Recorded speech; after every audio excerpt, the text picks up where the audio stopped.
appointed to investigate U.S. foundations, that's the Rees Commission, concluded that an unparalleled amount of power is concentrated increasingly in the hands of an interlocking and self-perpetuating group. Unlike the power of corporate management, it is unchecked by stockholders. Unlike the power of government, it is unchecked by the people. Unlike the power of the churches, it is unchecked by any firmly established canons of value. In 1976, a select committee appointed to investigate U.S. intelligence activities reported on the CIA's penetration of the foundation field by the mid-1960s. Now, I've been talking about these foundations for ages and how it's all they're all interwoven in this massive system that's bringing in the New World Order under the guise of charitable foundations. And they keep adding more and more to them all the time, like the Bill Gates Foundation. It's all part of intelligence networks. They create the powerful men. They bring them up and make them powerful. Many of the big technological companies are CIA-owned. You couldn't let technology get out of hands or out of your hands into the public's hands unless you pass it as okay. You couldn't have free enterprise in technology when they said themselves that technology and those who can create more of it will win the Cold War and the future. So whatever given at the bottom is authorized to be given to us. It says here, in 1976, a select committee appointed to investigate the U.S. intelligence activities reported the CIA's penetration of the foundation field by the mid-60s. During 63 to 66, of the 700 grants, over $10,000 given by 164 foundations, at least 108 involved partial or complete CIA funding. More importantly, CIA funding was involved in nearly half the grants made by these 164 foundations in the field of international activities during the same period. Bona fide foundations such as Ford, Rockefeller, and Carnegie were considered the best and most plausible kind of funding cover. A CIA study of 1966 argued that this technique was particularly effective for democratically run membership organizations, which need to assure their own unwitting members and collaborators, as well as their hostile critics, that they have genuine, respectable private sources of income.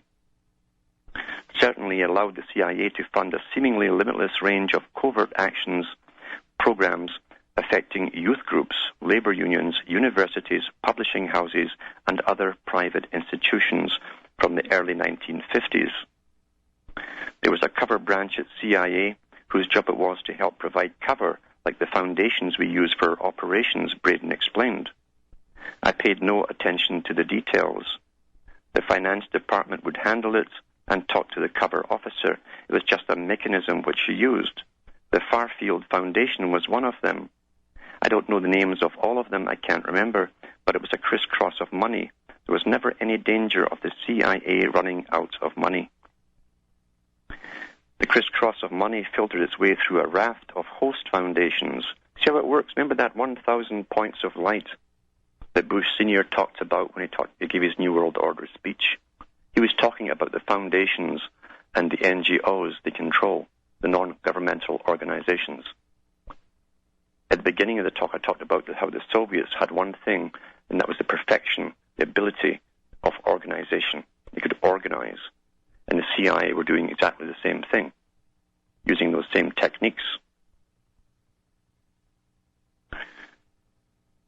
This goes on to say here, the crisscross of money filled its way through a raft of host foundations, some acting as fronts, some as conduits.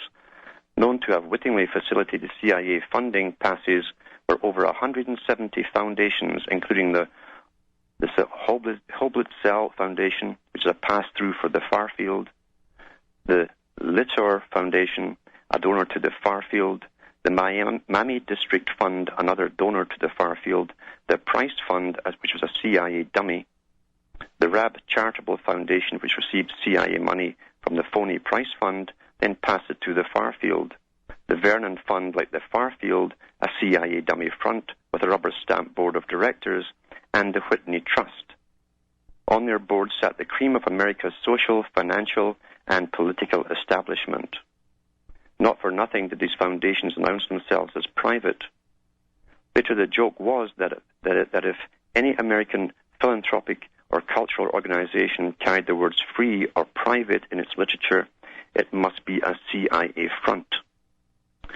This was the consortium at work calling in favors across the old school tie network, the OSS network, the boardrooms of America. The board of the Farfield Foundation alone provides a fascinating map of these intricate linkages. Junkie Fleischman, its president, was a contract consultant for Wisner's OPC, and thereafter a witting CIA cover for the Congress for Cultural Freedom. That's what they called this whole organization, a Congress for Cultural Freedom, created and funded by the CIA. But they also brought on board all the big marketers as well, the same ones who were already controlling the culture of America, mainly for profit at that time. They had to bring them on board and guide them. His cousin, Jay Holmes, was president of the Holmes Foundation, incorporated in 1953 in New York. Holmes began making a small contribution to the Congress for Cultural Freedom in 1957. From 1962, the Holmes Foundation acted formally as a pass-through for CIA money to the Congress. The Fleischman Foundation, of which Junkie was president, was also listed as a donor to the Farfield Foundation. Also on the board of the Fleischman Foundation was Charles Fleischman, Junkie's nephew, who was brought onto the Farfield as a director in the early 1960s. See, it's all the old school tie. All of it. Another Farfield trustee was Cass Canfield, one of the most distinguished of American publishers. So that all the people on board, the publishing companies too. He was a director of Grosset and Dunlap, Bantam Books, and director and chairman of the editorial board of Harper Brothers. Canfield was the American publisher of The God That Failed. He enjoyed prolific links to the world of intelligence, both as a former psychological warfare officer. A psychological warfare officer owns big publishing companies. Think about it. As a close personal friend of Alan Dulles, whose memoirs, The Craft of Intelligence, he published in 1963.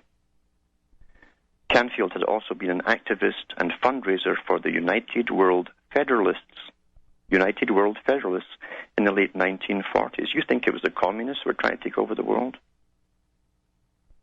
His then president was Cord Meyer, later Tom Braden's deputy, who revealed that one technique that we used was to encourage those who were members who had influential positions in professional organizations, trade associations, or labor unions to lobby for passage at their annual conventions of resolutions favorable to our cause.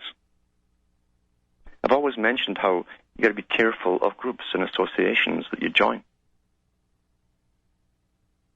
And even when you start your own group up or association, it will be infiltrated. It will be.